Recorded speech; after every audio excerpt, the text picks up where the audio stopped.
એક બેને એને ઘરવાળા સામે જીત કરી કે મારે કે સંગીત શીખવું કે ગાતા શીખવું છે, મને કે હાર્મોનિયમ લાવી દો. તો એને ઘરવાળો કે ગાવાવાળી થામાય કે શાંતિથી ઘરનું કામ કર, આ કે બધું આપણે ન પોહાય, કામ કરી કે છોકરા હાસે કે નહીં બાયું જીત સામે પછી તો શું પુરુષને ઝૂકવું પડે ને. એટલે ઓલો પછી બે ત્રણ શું કહેવાય આમ કન્ટિન્યુ અઠવાડિયાનો ઝઘડો. ઓલી દરરોજ ઓલો કામેથી આવે ને બાધે કે મારે ગાતા શીખવું, સંગીત શીખવું, મને હાર્મોનિયમ લાવી દો.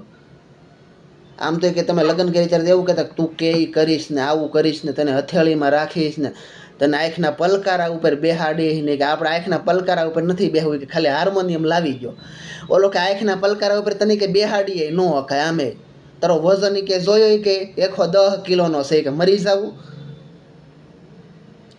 તો 8-10 દિનનો ઝઘડો હશે ને ઘેરે આવું ને આવું બધું કે લાવી ગયો ને લાવી ગયો. તો ઓલો એકદી કંટાળી ગયો, રવિવારે રજા હતી ને તે જો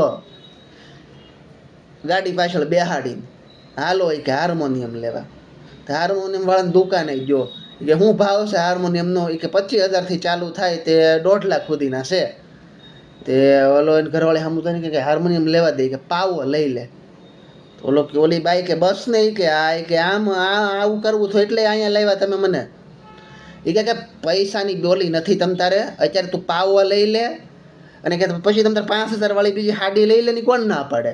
1, 2, 3 જેટલી હાડી લેવી એટલી લઈ લે. તો કે પણ એમ કેમ કે હાર્મોનિયમ લેવાનું હતું ને તમે પાવો લેવાનું છો. ઓલે કે ઓલો ઘરવાળો કે હાર્મોનિયમની સાથે સાથે ગવાય કે પાવો હોય ને તેની સાથે ગવાય નહીં કે એટલી કષ્ટી કે અમારા કાનને ઓછી.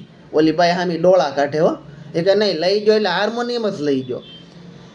માઇન્ડ કરીને બધું ઠાળે પાડ્યું, બેહાડ્યું ને હાર્મોનિયમ લઈ દીધું ને હાર્મોનિયમ લઈ દીધું. પછી તો ઓલી મોજમાં કોટામાં આવી ગઈ. મોજમાં આવી ગઈ ને હાર્મોનિયમ લઈને દરરોજ સવારમાં રિયાઝ કરે ને બરોબર. આ બેન રિયાઝ કરવા સારા ગામાં પથા નિશા ચાલુ કરે ને કે ઓલો બહાર રવેશમાં બારો નીકળી જાય બાલ્કનીમાં.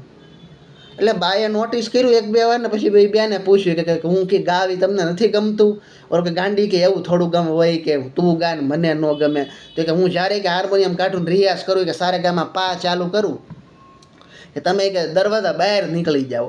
પછી ઓલો બોલ્યો કે આ બધા લોકોને કે શું છે સોસાયટીવાળાને એમ લાગે નહીં કે હું તને મારું છું એમ, એટલે કે હું બહાર નીકળી જાઉં છું. બાકી કે તારો સૂરી કે એવો હશે કે લોકોને લાગતું આ રોવે છે એમ.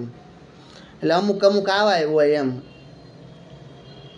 હા હામાવાળા બીજા કંટાળી જાય એવું ગાતા હોય.